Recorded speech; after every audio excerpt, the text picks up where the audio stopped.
Je pense que sur l'aspect organisationnel, les choses ont été très bien faites. Que ce soit la logistique, que ce soit l'organisation au niveau même où les conférences se sont tenues. Sur le plan organisationnel de la COP22 par la partie marocaine, je pense que je n'ai que des appréciations positives, si je peux me permettre le mot. Parce que de notre arrivée jusqu'à notre départ aujourd'hui, nous n'avons pas été confrontés à des difficultés d'hébergement, à des difficultés de déplacement, à des difficultés de restauration. Donc quand tout cela est déjà acquis dans une réunion comme la COP, une grande réunion, une réunion d'envergure comme la COP, je pense que le plus important c'est que les participants qui arrivent trouvent à se loger et trouvent des facilités de déplacement et trouvent aussi des facilités pour se restaurer. حقيقة كل الوفود اللي كانوا معنا زي معجبين بالتنظيم المتقن وطريقة الضيافة والهوسبيتاليتي بتاعت سكان مراكش كانت حاجة جميلة جدا ودي من الأسباب اللي خلت الناس يعني يشتغلوا بكل أريحية كأنها في بلدهم يعني. En fait, le Maroc a fait une organisation sans défaut. Une organisation qui a honoré toute l'Afrique parce que l'hospitalité était au rendez-vous, parce que l'organisation était impeccable, parce que l'ordre était au rendez-vous.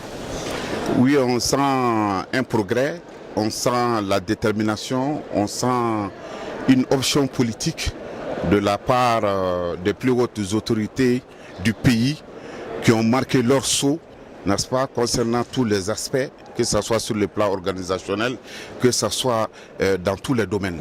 J'allais dire que de ce qu'on a pu vivre, on va dire que les Marocains ont vraiment l'expérience en termes d'organisation, parce que ce soit les infrastructures d'accueil, les voies notamment d'accès aux différents sites, les moyens de transport, tout était vraiment réuni, la restauration, etc.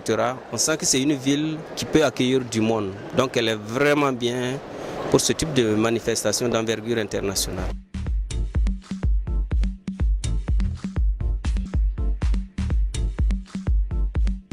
إنه حان الوقت للعمل. حان الوقت إنه نسلم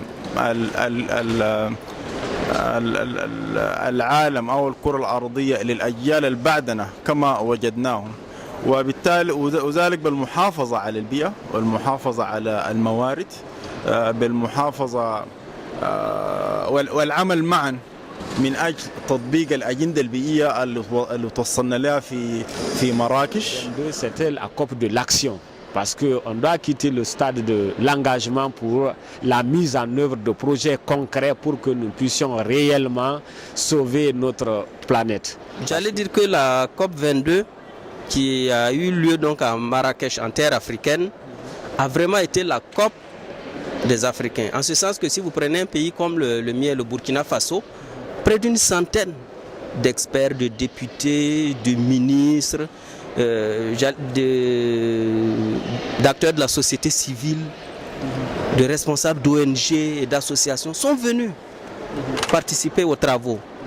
C'est vous dire quand même, j'allais dire, l'ouverture qu'il a eue en direction des pays africains en ce qui concerne la COP 22.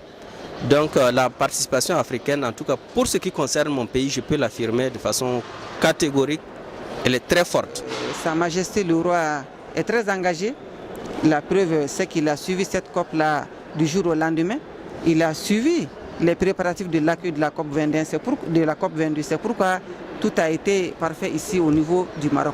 Donc, le message, c'est de faire en sorte que les mesures d'atténuation et d'adaptation soient prises et appliquées.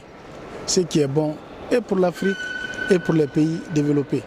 Parce que ça permet de diminuer la température, comme ça a été recommandé. Ça permet de viabiliser la vie au niveau de la nature. Au niveau d'Afrique, bon, vous savez, le Maroc a été leader dans pas mal d'entreprises. Donc moi je ne suis pas personnellement surpris qu'au niveau de la COP que le Maroc, bien sûr avec le Sénégal, réussisse de telles prouesses. Je ne suis pas surpris parce que historiquement ce pays a un fondement solide, ce pays a des projections très très cohérentes aussi dans l'avenir. C'est ce qui explique aujourd'hui le succès marocain.